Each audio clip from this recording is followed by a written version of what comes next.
চিকিৎসা বিজ্ঞানের সর্বাধুনিক আবিষ্কার হলো কোষের পুনর্জন্ম পদ্ধতি বা রিজেনারেটিভ মেডিসিন।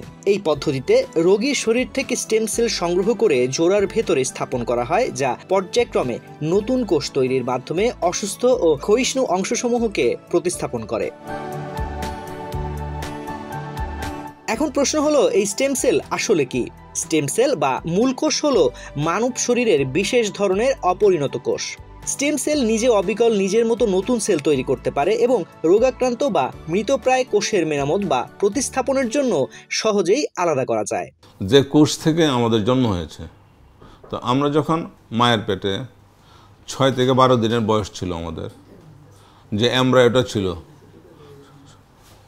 তো ওই সেলটার নাম হলো ওইটা সেলটার নাম হলো এমব্রায়োনিক স্টেম সেল। সেই স্টেম সেল মানে আমাদের বয়স্ক অবস্থায়ও সৃষ্টিকর্তা বেশ কিছু জায়গায় রেখে দিয়েছেন। একটা হলো বোন মেরুর ভিতরে, আর একটা হলো মানে ফ্যাটের চর্বির ভিতরে। বিশেষজ্ঞরা বলছেন, স্টেম সেলের পুনর্গঠন ও প্রতিস্থাপনের ক্ষমতা বিভিন্ন জটিল ও দুরারোগ্য রোগের চিকিৎসায় এক নতুন দিগন্ত উন্মোচন করতে পারে। ইতিমধ্যেই এই পদ্ধতি ব্যবহার করে আধুনিক চিকিৎসকরা বিভিন্ন জটিল ব্যাধির চিকিৎসা করছেন। বিশেষ করে হাঁটু সহ শরীরে বিভিন্ন স্থানে হাড়ের ক্ষয় এবং আঘাতজনিত কারণে ক্ষতিগ্রস্ত টিস্যুর মেরামতে এই পদ্ধতি অত্যন্ত কার্যকর প্রমাণ হয়েছে। কিডনি ও লিভারের চিকিৎসার ক্ষেত্রেও গবেষণায় সাফল্য মিলেছে। ভবিষ্যতে জিনগত নানা রোগ, ক্যান্সার, হৃদরোগ, স্নায়ু রোগ এবং স্টেম সেল থেরাপি অত্যন্ত সম্ভাবনাময়। স্টেম সেলগুলো এনে ওগুলোকে পিউরিফাই করে, ওগুলো কালেক্ট করে বিভিন্ন রোগের কাজে লাগানো যায়। যেমন লিভার সিরোসিস এখন কিউরেবল। যারা লিভার নিয়ে কাজ করেন ওনারা লিভার সিরোসিসের ভালো চিকিৎসা দিতে পারেন।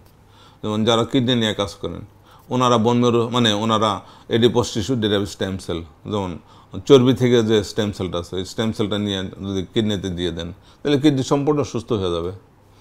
তবে নিয়ম হলো বারবার দিতে হয়, 2 বার বা 3 বার দিতে হয় যদি কালচার করে দেওয়া লাগে। বাংলাদেশেও এরই মধ্যে সফলভাবে স্টেম সেল ভিত্তিক চিকিৎসা পদ্ধতির প্রয়োগ শুরু হয়েছে। সম্ভাবনাময় এই চিকিৎসা ব্যবস্থাকে আরও প্রসারিত করতে সরকার এবং বিত্তবানদের এগিয়ে আসতে হবে।